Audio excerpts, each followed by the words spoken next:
We are a car culture. At least America always has been. Here in New York City, though, things are changing.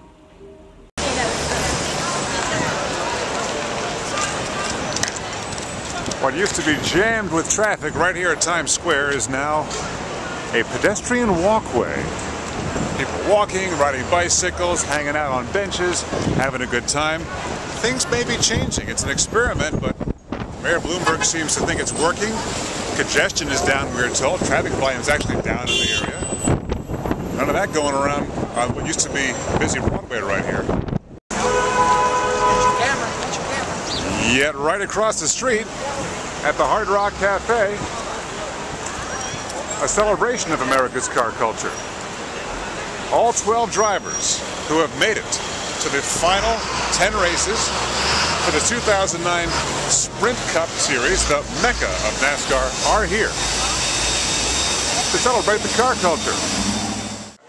You know, New York has been such a car town, but it's changing. I noticed that you see Broadway is all blocked off to cars now, to vehicular traffic. The mayor's experimenting with making it more of a pedestrian-friendly environment. I'm just wondering, do you detect a change in America's car culture? The fuel requirements, emissions requirements, are things changing, or is a sport that relies on America's love affair with the car going to stay strong with the changes that seem to be happening? Well, the sport's going to stay strong, no question, but America is changing. It's nothing new. It's not the first time it's changed. And, I think it's headed in a great direction. I think the automotive companies are headed in a great direction. You're going to have some really new and really exciting products coming out soon and in the future. But none that you can race? No, but they're something that we can use every day. Are there changes happening in your end of the field? No major changes. No. You know, ours is a sport. You know, it's a small segment of the automotive, segment. Everybody has to have transportation, and I'm excited about the new cars and the future of where the automotive business is headed.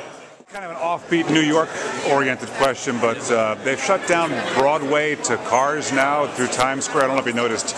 They did it about a few months ago. They were experimenting with cutting off traffic through Times Square. Really?